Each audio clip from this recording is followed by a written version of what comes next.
అధికారం పోయినా ఆ మాజీ ఎమ్మెల్యేకు నోటి దురద తగ్గలేదా? ఇంకా పవర్లో ఉన్నట్టే తెగ ఫీల్ అవుతున్నారా? నోటికి ఏదొస్తే అది మాట్లాడితే సరిపోతుందని అనుకుంటున్నారా? ఆయన అన్న మాటలు క్యాస్ట్ కలర్ పులుముకొని పొలిటికల్ ప్రకంపనలు రేపుతున్నాయా? ఎవరా ఎమ్మెల్యే, మీకు కూడా స్టేట్ టూర్ వేయాలందా అంటూ సెటైర్స్ ఎందుకేస్తున్నారు? కొన్ని నియోజకవర్గాల్లో ఏ చిన్న సంఘటన జరిగినా అది వివాదాస్పదంగా మారుతూ ఉంటుంది.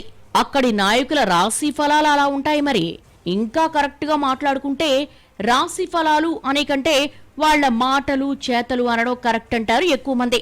ఏ పార్టీ అధికారంలోనా ఇలాంటివి మాత్రం తప్పవు. అలాంటి నియోజకవర్గాల్లో ఒకటి అనంతపురం జిల్లా రాప్తాడు. మొన్నటి వరకు తోపుదుర్తి ప్రకాష్ రెడ్డి ఎమ్మెల్యేగా ఉన్న సమయంలో అధికార పార్టీ నేత అడ్డసుడి వ్యవహారాలంటూ టీడీపీ నేతలు గట్టిగానే విమర్శించేవాళ్లు. ఇప్పుడు తోపుదుర్తి ఓడిపోయాక తాజాగా ఆయన చేసిన కొన్ని వ్యాఖ్యలు కులం రంగు పులుముకున్నాయి. మాజీ ఎమ్మెల్యే మాకు క్షమాపణలు చెప్పాల్సిందేనని డిమాండ్ చేస్తున్నాయి బీసీ సంఘాలు. ఇంతకీ ఏం జరిగిందబ్బా అంటే, ఈ నెల 13న రామగిరి మండలం పోలేపల్లిలో చారిత్రాత్మక ప్రాధాన్యమున్న శ్రీ లక్ష్మీ నరసింహస్వామి ఆలయ వార్షికోత్సవ వేడుకలు జరిగాయి. అందులో పాల్గొనేందుకు వెళుతున్న ప్రకాష్ రెడ్డిని పోలీసులు అడ్డుకున్నారు.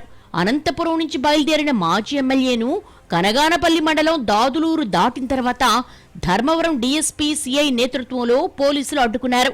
శాంతి భద్రతల సమస్య దృష్ట్యా అక్కడికి వెళ్లడానికి వీల్లేదని చెప్పడంతో వారితో వాదనకు దిగారు తోపుదుర్తి ప్రకాష్ రెడ్డి. మామూలుగా అయితే మ్యాటర్ అక్కడితో ముగిసిపోవాలి, కానీ ఆ మరుసటి రోజు ప్రెస్ మీట్ పెట్టి మరీ ప్రకాష్ రెడ్డి చేసిన వ్యాఖ్యలు ఇప్పుడు వివాదాస్పదమై కూర్చున్నాయి. గతంలో ఓ వ్యక్తిని టీడీపీ వారు కొడితే పరామర్శించడానికి వెళ్లినప్పుడు అడ్డుకున్నారు. ఇప్పుడు దేవుడి గుడి వద్దకు వెళుతున్నా అనుమతులు ఇవ్వడం లేదంటూ ఆగ్రహం వ్యక్తం చేశారాయన. ఖాకీ బట్టలేసుకున్న పోలీసులు ప్రజల కోసం పనిచేస్తున్నారా, లేదంటే టీడీపీ నేతల కోసం పనిచేస్తున్నారా అంటూ ఫైర్ అయిపోయారు. అంతవరకు కూడా ఓకే అనుకున్నా దానికి కొనసాగింపుగా అన్న మాటలు మాజీ ఎమ్మెల్యేను ఇరికించినట్టుగా చెప్పుకుంటున్నారు. Ramagiri SI Sudhakar Yadav TDP agent గా పనిచేస్తున్నారంటూ ఆరోపించారాయన. అలాగే పలు సందర్భాల్లో ఎస్ఐ సుధాకర్ యాదవ్ పేరు ప్రస్తావిస్తూ గిదేమన్నా మీ నాయన్ జాగిరా ఏంది అని విరుచుకుపడ్డారు. సరిగ్గా అక్కడే క్యాస్ట్ టోన్ తీసుకుంది వ్యవహారం. రామగిరి ఎస్ఐ యాదవ్ కావడంతో బీసీ సంఘాలు సీన్లోకి ఎంటర్ అయ్యాయి.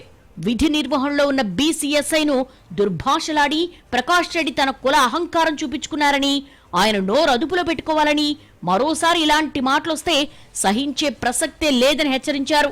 అలాగే అనుచిత వ్యాఖ్యలపై మాజీ ఎమ్మెల్యే వెంటనే బహిరంగ క్షమాపణలు చెప్పాలని కూడా డిమాండ్ చేశారు. 3 రోజుల్లో క్షమాపణ చెప్పకుంటే బీసీ సంఘాల ఆధ్వర్యంలో తోపుదుర్తి ఇంటిని ముట్టడిస్తామని కూడా వార్నింగ్ ఇచ్చారు. డ్యూటీలో నిబద్ధతతో ఉన్న పోలీసు అధికారిని అనుమానించడం ముమ్మాటికి అప్రజాస్వామికమంటూ ఫైర్ అయిపోతున్నారు. బీసీ లీడర్స్ ఎన్నికల సమయంలో మా ఓట్ల కోసం తిరిగిన రోజులు మర్చిపోయారా? ఏరు దాటక ముందు ఓడమల్లన్నా, ఏరు దాటాక బోడిమల్లన్నా అని తెప్ప తగలేస్తారా అంటూ తెగ మండిపడుతున్నారట. ఇదంతా గమనిస్తున్నోళ్లు మాత్రం కాలం కలిసి రాకుంటే తాడే పామై కరుస్తుంది, ఆ సంగతి కాస్త మర్చిపోయి ఒళ్ళు తెలియకుండా మాట్లాడితే గిట్టనే ఉండదు వ్యవహారం అనుకుంటున్నారట. ఇప్పుడు అధికారంలో లేమన్న సంగతి గుర్తుంచుకొని ఆ నోటి దురదకు కాస్త మందు రాసుకుంటే బెటర్ అని కూడా సలహాలు ఇచ్చేస్తున్నారట.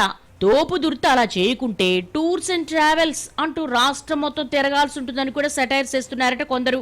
మరి ఈ మాజీ ఎమ్మెల్యే కంట్రోల్ అవుతారా, రాష్ట్ర పర్యటన చేస్తారన్నది ఆయనే తేల్చేసుకోవాలి అంటున్నారు పొలిటికల్ పరిశీలకులు.